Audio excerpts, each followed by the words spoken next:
So, how did you find that first introduction section?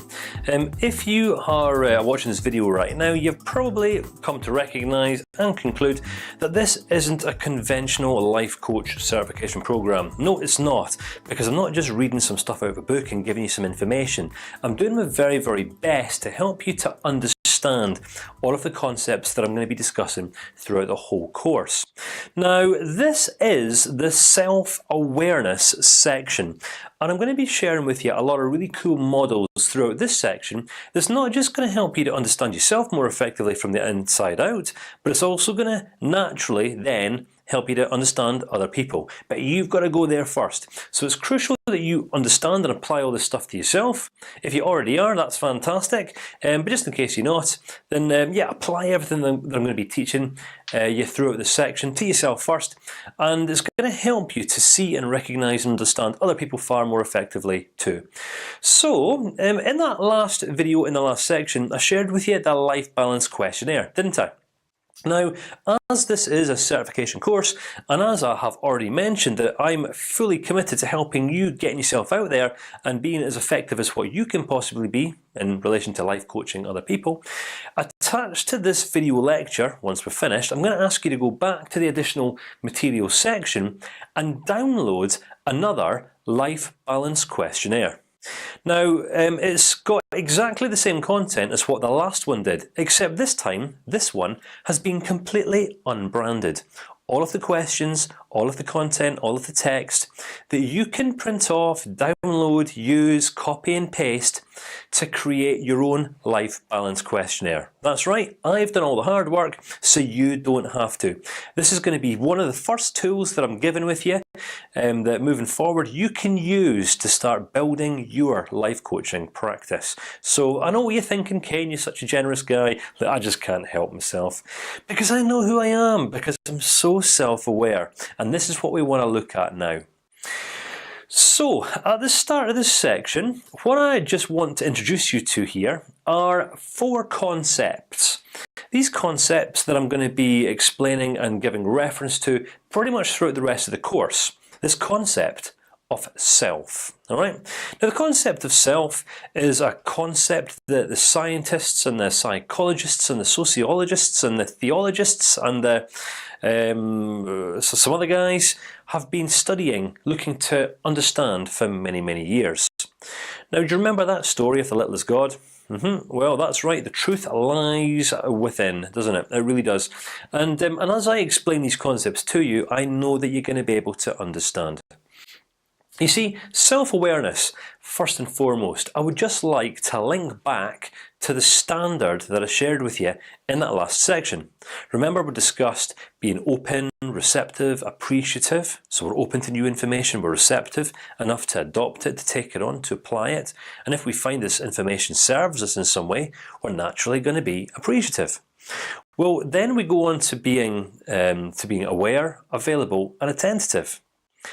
Awareness is of absolute paramount if you genuinely want to become a life coach or a helper or a practitioner or a therapist or in any of the helping professions. Your self-awareness and degree of is going to determine how much other people come to know and trust you. You see, self-awareness isn't just about becoming completely secure in who you are, and we are going to be looking at this later on in the course. Incidentally, well, as I introduce you to the core identity coaching model, which is one of the life coaching models that I will be sharing with you. And this is because in life, many people will define themselves by what they do. Now, if you are considering being a life coach, you might already be the case that you've already started practicing. You're already going to have, uncovered and have been met with some people's problems, where people have identity issues, self-esteem issues, security issues.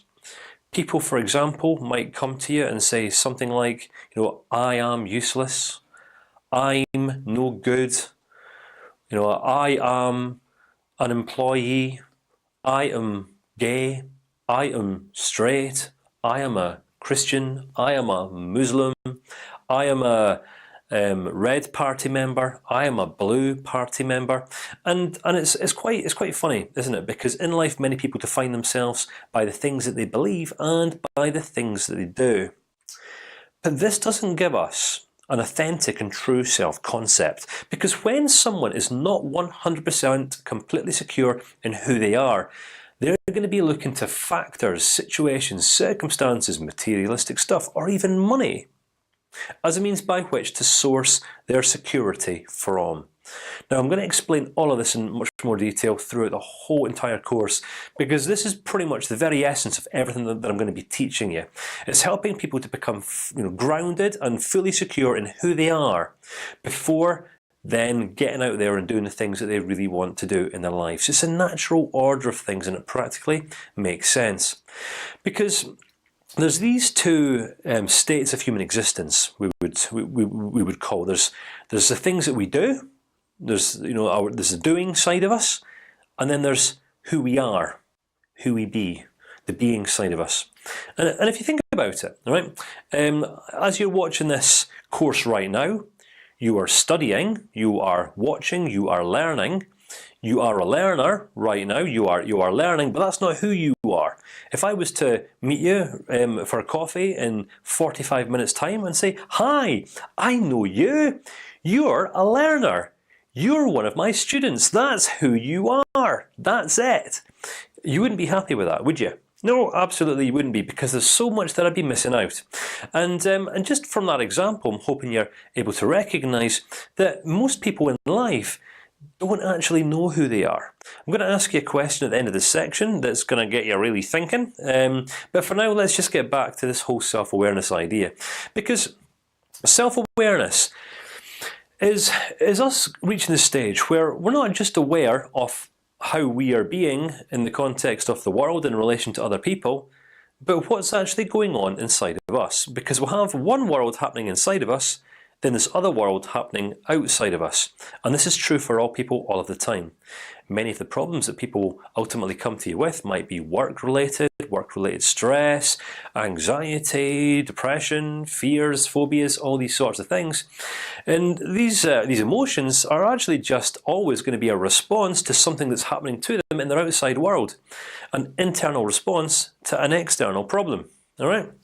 Now, when it comes to emotions, emotions are funny things. I am responsible for mine. You are responsible for yours. The doctor's not responsible for yours. The doctor's not responsible for mine. You are you. I am me. They are them. They're responsible for their emotions too.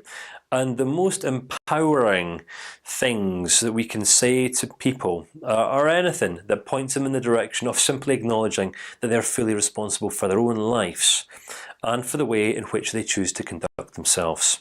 You've maybe heard someone in the past say something like, "This person said this thing and it made me feel this way," kind of like it's other people's faults. Other people are to blame for why they make people feel the way that they do, but they don't. If you think about it, you have absolutely no control over anything that happens outside of you. You have no control over the weather, over the economy.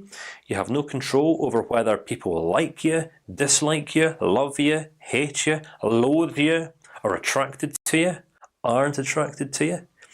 Whether they employ you, whether they don't employ you, whether they come to you for life coaching, or whether they prejudge you and completely reject you. You can control none of these things, because all these other people out there have their own little worlds going on inside of their own little minds.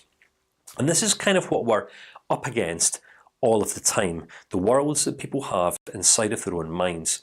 So if we become aware of the world that we have going on inside of our own minds, then that's actually the first step and pretty much halfway towards overcoming ourselves. You see, when it comes to self-esteem in life, self-esteem is a funny thing. Have you got any idea what self-esteem is? What's self-esteem, Kay and I hear you ask? Well, thanks for asking. Self-esteem is just simply how we feel about ourselves. Our self-esteem is whether we hold ourselves in high regard or low regard, based upon the beliefs that we have about who it is that we are.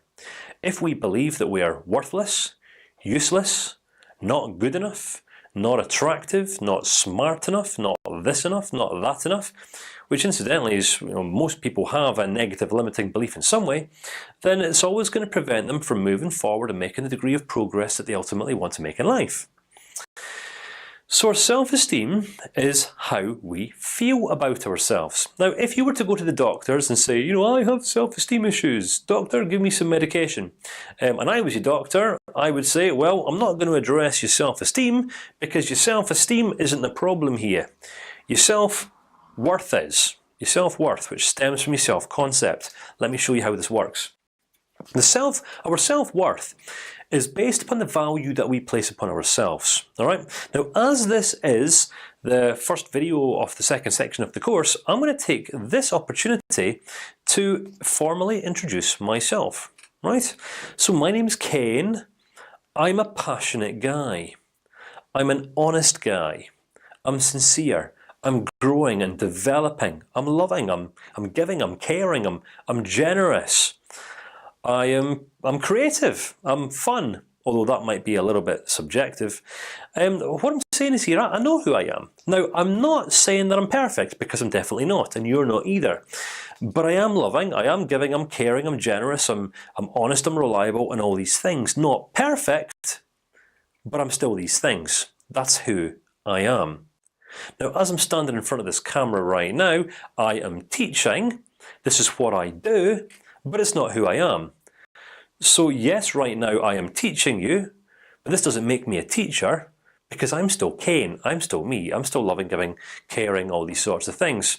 So how I choose to conduct myself in life is always going to determine whether you ultimately go on to believe me when I tell you who I am. And in the same way that you're making a judgment call as to whether I am who I say I am right now, other people are always going to be judging you in exactly the same way.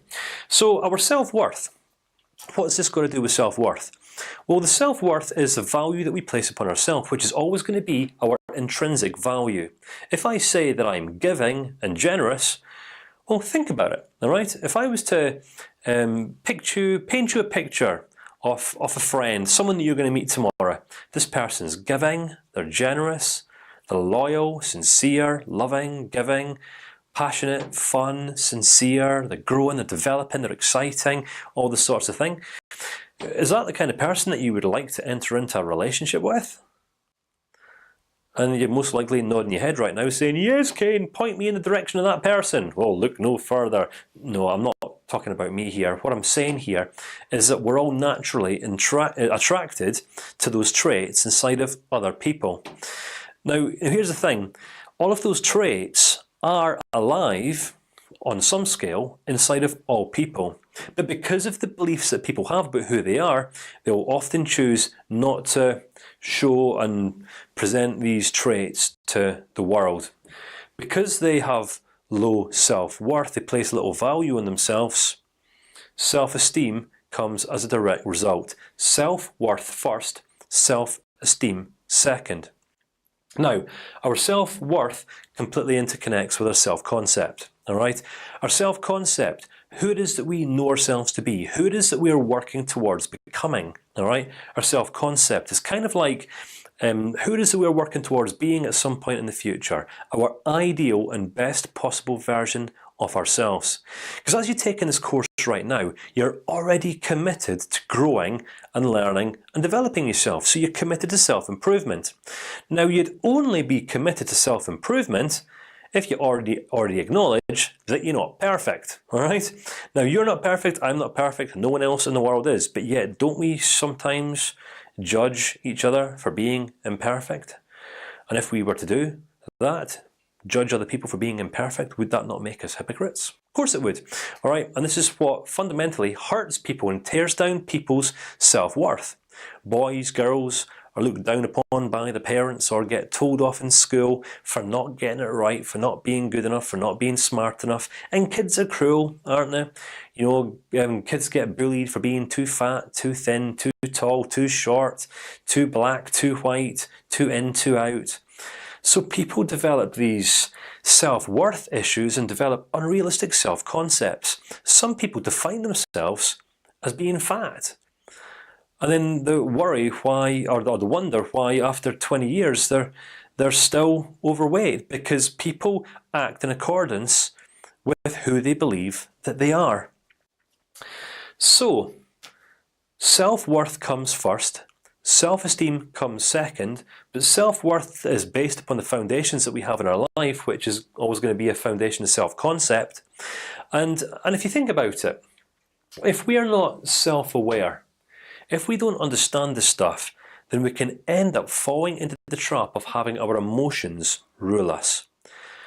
If you think about it, if you are not mastering your emotions, then your emotions will be mastering you.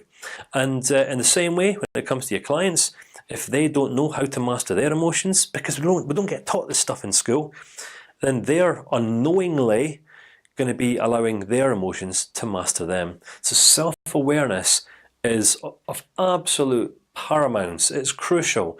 This is so important if we want to be going down this road, because I could just share with you lots of theories and lots of coaching frameworks and models and all this sort of thing. And I do apologise if you already understood this stuff, but this is a beginner to advanced course. I'm taking you right through the belly basics. All right. Our self-concept is who it is that we all are committed to becoming. The two states of human existence. There's what we do for a living, and then there's who we are. So to help you hopefully understand how all of this works, as you're watching this course right now, you might be asking yourself, Kane, are you authentic? Are you genuine? Can we trust you? Well, if you've made it thus far, you're already going to have come to some sort of conclusion about me, and I'm hoping that you've already recognised that I am a passionate man. I'm honest, I tell the truth sometimes. I'm quite creative about how I share the stuff. So you see, yes, although right now I am teaching, I'm also just being myself. If we were to meet for a Starbucks in 45 minutes time, then the way in which I communicate with you is going to be the same way in which I'm communicating right now.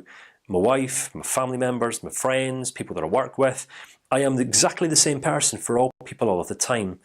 Authenticity is possible for those who have become completely secure in who they are. So I'm guessing that what this sets us is a goal. A goal for life coaching, an ultimate purpose, if you like, for people on one level to become completely aware of where they're at in life, how it is that they are being, for other people, for themselves, and also aware of who it is that they're willing to work towards becoming. Because many people will come to you wanting you to help them feel better, but that's never going to be sustainable unless you're really insecure and you just want people to become dependent on you. In which case, crack on. Good luck with that. But if you really are taking it's serious and you want to begin making a profound difference in people's lives, then the most effective way that you can help people in life is help them to become more aware and more secure in who they are, which you're not going to be able to do if you don't go there first. So many of the illustrations, the principles, and the stories that I'm going to share with you throughout this section and the next are going to help you to understand this thoroughly from the inside out, because this is the foundations. All the models, all the techniques, all the practices, all that stuff is great for building houses. But if you want to build a strong and sustainable house that's going to last the test of time, you've got to get some good, strong foundations down. And self-awareness is a fantastic starting point. So I hope this makes sense, and I look forward to seeing you in the next video.